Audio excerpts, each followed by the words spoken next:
Doctor BR Ambedkar Konaseema జిల్లా ముమ్మిడివరం నియోజకవర్గం పోలవరం మండలం మురమళ్ళ గ్రామం హైస్కూల్ ముందు ఆవరణలో వైసీపీ మండల అధ్యక్షులు పిన్నమరాజు వెంకటపతిరాజు ఆధ్వర్యంలో మహిళలకు వైఎస్ఆర్ ఆసరా 3వ విడత చెక్కుల పంపిణీ కార్యక్రమాన్ని ఏర్పాటు చేశారు। ఈ కార్యక్రమానికి ముఖ్య అతిథిగా స్థానిక శాసనసభ్యులు పొన్నాడ వెంకట సతీష్ కుమార్ పాల్గొని మహిళలను ఉద్దేశించి ప్రసంగించారు। చంద్రబాబు నాయుడు మహిళలకు అనేక రూపాలలో మోసాలు చేసి ఓట్లు దండుకోవడం తప్ప చేసిన మేలేమీ లేదని దుయ్యబట్టారు। వైఎస్ జగన్మోహన్ రెడ్డి పాదయాత్ర చేసేటప్పుడు మహిళలు పడుతున్న కష్టాలు చూసి చెలించి మహిళలకు అనేక పథకాలను రూపొందించారని అన్నారు। అమ్మఒడి, మహిళలకు ఆసరా, జగనన్న తోడు, శ్రీనిధి రుణాలు లాంటి సంక్షేమ పథకాల ద్వారా మహిళలకు అనేక రకాలుగా చేయూతనందిస్తున్నారని తెలిపారు। వీటిని ఓర్చుకోలేక ప్రభుత్వంపై అనేక రకాలుగా బురద జల్లుతున్నారని, వీటన్నింటినీ మహిళలు నమ్మే పరిస్థితిలో లేరని, ఎవరి ప్రభుత్వ హయాంలో ఎక్కువ లబ్ధి పొందామో గుర్తుపెట్టుకుని మహిళలు మరలా సహాయం చేసిన వ్యక్తికి అండగా నిలవాలని తెలిపారు। మూడో విడత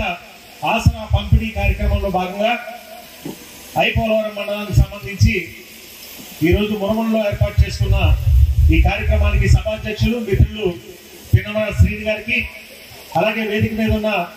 మిత్రులు జడ్పీటీసీ సభ్యులు సతీష్ రాజు గారికి, ఎంపీపీ మిరియం జ్యోతి గారికి, అలాగే వేదిక ఉన్న గ్రామ సర్పంచ్ రాజబాబు గారికి హృదయపూర్వక స్వాగతం సుస్వాగతం తెలియజేసుకుంటూ, ఈరోజు ఏదైతే మన ప్రభుత్వం వచ్చిన తర్వాత మీ అందరికీ కూడా ఇచ్చిన మాటను నిలబెట్టుకుంటూ మన ప్రీతం ముఖ్యమంత్రి జగన్మోహన్ రెడ్డి గారు ఏదైతే ఎలక్షన్ మేనిఫెస్టోలో మాట ఇచ్చారో ఏప్రిల్ 11, 2019 వరకు మీరు చేసినటువంటి ఏదైతే తీసుకున్నటువంటి అప్పుగా తీసుకున్నటువంటి ఏదైతే మొత్తం ఏదైతే ఉందో మన ప్రభుత్వం వచ్చిన తర్వాత దాన్ని 4 దఫాల్లో నేను మాఫీ చేస్తానని చెప్పి ఏదైతే మాట ఇచ్చారో ఆ మాటను నిలబెట్టుకుంటూ ఇప్పటి వరకు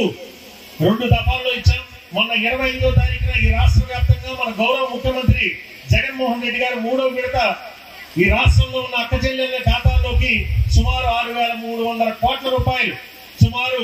ఇప్పటి వరకు 3 దఫాల్లో కలుపుకుంటే సుమారు 19,000 కోట్ల రూపాయలు మీ అకౌంట్ లోకి జమ చేయడం జరిగింది। ఇవాళ ఇది మామూలు విషయం కాదు, ఎందుకంటే గత ప్రభుత్వంతో చూసుకున్నట్లయితే మనం ఆ రోజు హామీ ఇచ్చిన చంద్రబాబు నాయుడు ఏదైతే ఆ రోజు అక్క చెల్లెమ్మలకు కానీ ఆ రోజు ఉన్న మన రైతు సోదరులకు కానీ అబద్ధపు హామీలు ఇచ్చి